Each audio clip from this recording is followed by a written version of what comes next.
दोस्तों English for communication BT 103 में unit 3 का हमारा पहला सवाल है, describe the 7 C's of effective communications. ठीक है, और ये जो सवाल है पिछले सेमेस्टर में पूछा नहीं था, तो हाई चांसेस है कि इस सेमेस्टर में आ जाए। 7 C's ऑफ इफेक्टिव कम्युनिकेशन क्या होता है? The 7 C's of effective communication are the 7 principles that help to make the communication clear, effective and successful. तो ये 7 कौन से प्रिंसिपल है अभी देखेंगे। These effective principles are applicable in both written as well as oral communications. These are as follows. तो ये दोनों केसेस में हेल्पफुल होता है। तो क्या है देखिए, पहले आपका clarity. Clarity means the message should be clear and easily understandable. जो मैसेज है वो क्लियर और अंडरस्टैंडेबल होना चाहिए टू द रिसीवर के लिए। Use very simple language, avoid using complex words और फ्रेजेस। हमें जितनी सिंपल लैंग्वेज में बात करनी हो, जितना संभव हो उतना करें। ज़्यादा कॉम्प्लेक्स वर्ड बोलना, ज़्यादा कॉम्प्लेक्स सेंटेंसेस बोलना वो अनक्लियर हो जाता है। कंसाइजनेस में देखिए, कंसाइजनेस में क्या आता है, keep the message clear and to the point. Clear और टू द पॉइंट होना चाहिए। Avoid using long explanations, repeated words and unnecessary details.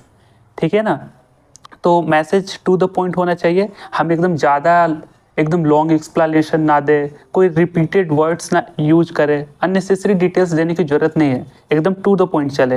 हालांकि रिपीटेड वर्ड्स मेरे में होते थे, जब मैं पहले टाइम पे जब वीडियो अपलोड किया करता था तो एक दो वर्ड्स बहुत ही ज़्यादा मैं रिपीट करता था। हालांकि आज भी होते हैं, लेकिन आई थिंक थोड़ी कम होने लगी है।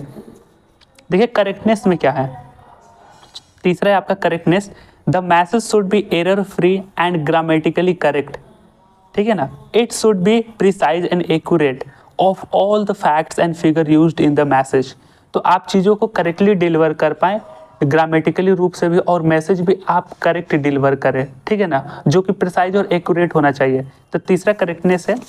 चौथा है आपका कंप्लीटनेस। देखिए the message should be complete, it should convey all the necessary informations that fulfil the purpose of communications. ये दैट है, ठीक है, that fulfil the purpose of communication. तो आप कंप्लीट बातें करें, ठीक है, जितने रिक्वायर्ड बातें होती है वो कंप्लीट, ऐसे नहीं कि अधूरा बोल रहे हैं या फिर ज़्यादा एक्सप्लेनेशन कर रहे हैं। एक कंप्लीटनेस होनी चाहिए। कंक्रीट, अगला पॉइंट हमारा कंक्रीटनेस। कंक्रीटनेस में देखिए, concreteness means be a specific, solid and to the point, not vague. ठीक है ना, स्पेसिफिक सॉलिड हो और टू द पॉइंट चले, एकदम वेग एडवाइसेस या वेग बातें ना करें, फिजूल की बातें। Use facts, figures and examples. ये मेन चीज़ें हैं जो कंक्रीटनेस को डिफाइन कर रही है। Use fact, figure and example wherever possible to make the message strong. तो कोई भी मैसेज के लिए एक प्रूफ भी चाहिए होता है ना, एविडेंस चाहिए होता है, फैक्ट्स चाहिए होता है, डेटा चाहिए होता है, तो वो कंक्रीटनेस के अंतर्गत आता है। ठीक है, कंसिडरेशन में देखिए, consideration means keeping the receiver's background mindset. आप उनके बैकग्राउंड को कंसिडर करके वार्तालाप करें। उनकी एजुकेशन लेवल क्या है, उनकी माइंडसेट लेवल क्या है, वो कौन से कल्चर से बिलोंग करते हैं, ये सारी चीज़ें तो आप लिख लोगे। ETC understand the audience viewpoint then deliver the message. ठीक है ना। सातवां है हमारा कोर्टेसी।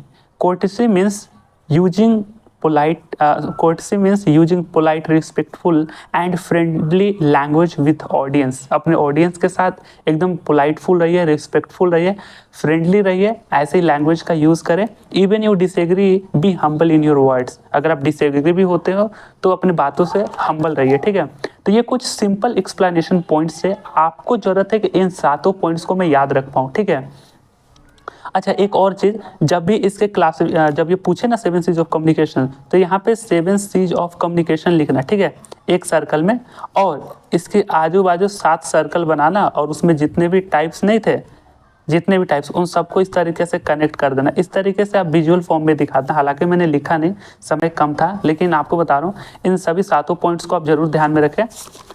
पहला क्या है, क्लैरिटी, कंसाइजनेस, करेक्टनेस, कंक्रीट नहीं, करेक्टनेस।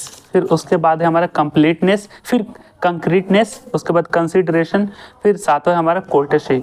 इन सभी को इस फॉर्म में लाना, ठीक है, ताकि एक अच्छा अपीयरेंस मिले हमें पेपर में। तो ठीक है, ये बहुत ही सिंपल सवाल रहा। अगले इंपॉर्टेंट सवालों को देखते हैं।